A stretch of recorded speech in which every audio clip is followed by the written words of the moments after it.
Hello, you're watching the business headlines on HW News with me, Ali Azhar. They say bad news travels fast, but if I may put in my 2 cents, I'd say tragic news travels even faster. And it's probably this very reason that the tragic news of the disappearance of founder owner of CCD and serial entrepreneur VG Siddhartha has made its way to every nook and corner of the country. This shocking disappearance has its origin in a deep-rooted problem to do with the system. The very system which businessmen and entrepreneurs are forced to deal with on a daily basis. While most such people do not have the resources or the clout which Mr. Siddhartha possessed and therefore are victims of it, here was a man that had both and yet succumbed to its pressure, and fearing the worst, may have taken the drastic step of ending his life. Mr. Siddhartha is believed to have gone missing after he got off from his car near the Netravati river near Mangalore and did not return more than an hour later. Speculations are rife over whether the 60-year-old jumped into the swollen river and ended his life. VG Siddhartha is the founder-owner of the popular coffee chain store Cafe Coffee Day. He and his family also own 12,000 acres of coffee plantations in his native state of Karnataka and have a thriving export business going. He also has his hands in an array of other businesses, ranging from investment consulting to the furniture business. A feather in this serial entrepreneur's cap was that he owned a 20% stake, which he recently sold, in Mindtree, a bellwether of the Indian IT sector. Other than his business acumen, he was also presumed to be well connected in the political system, as he was the son-in-law of former Karnataka Chief Minister S.M. Krishna. So, what could make a man who was so well entrenched into the business and political environment take the most drastic of steps? A letter addressed to the board of directors and shareholders of CCD, written by the business tycoon himself and dated 27th of July, gives us an idea. The letter very courteously apologizes to all concerned persons for letting them down and also puts the blame on himself for not being able to create the right profitable business model. He also shouldered the responsibility for every financial transaction and said that his team, auditors and senior management were not accountable. However, going forward, the bona fide reason for his action comes to light. The letter goes on to say that the tremendous pressure from one of his private equity partners to force him to buy back shares had led to a liquidity crunch, and that unnecessary harassment from the income tax department that was seeking to attach his shares and block the deal to sell his stake in Mindtree led to his fateful decision.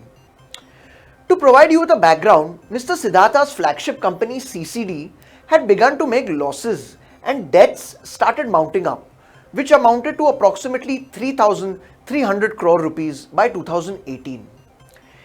It was to clear this debt that he sold his stake in Mindtree, which he remained invested for 20 years, to Larsen & Toubro earlier this year.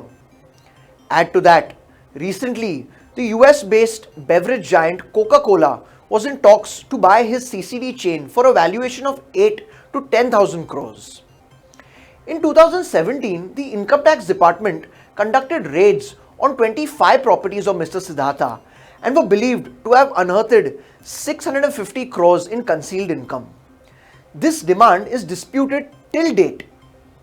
And even while VG Siddhartha's assets were sufficiently more than his liabilities, the department insisted on attaching his shares and holdings in Cafe Coffee Day and Mindtree, thereby causing a hindrance for his sale to L&T, and worse, causing him a massive liquidity problem, where he found himself unable to repay his lenders. And according to his letter, it was this liquidity crunch that made him succumb to the situation. Our only question to the department is that why didn't they take cognizance of the fact that Mr. Siddhartha had the assets to cover any liability arising out of income tax demands, and why did they then freeze his bank accounts and attach his shares and disrupt his ability to do business? His companies employed 50,000 employees. Did they not factor that in? In our opinion, this would lead to a massive investigation against those responsible, and we believe it would reach all the way up to the PM, who would be forced to provide answers. And as the case unfolds, the country would get an ugly glimpse into how the system puts pressure on businessmen and entrepreneurs to meet the unrealistic tax targets set for them by the government. In the meantime, while our best wishes and prayers are with Mr. VG Siddhartha and his family, we hope by some miracle that he is found safe and sound. Logic would dictate otherwise.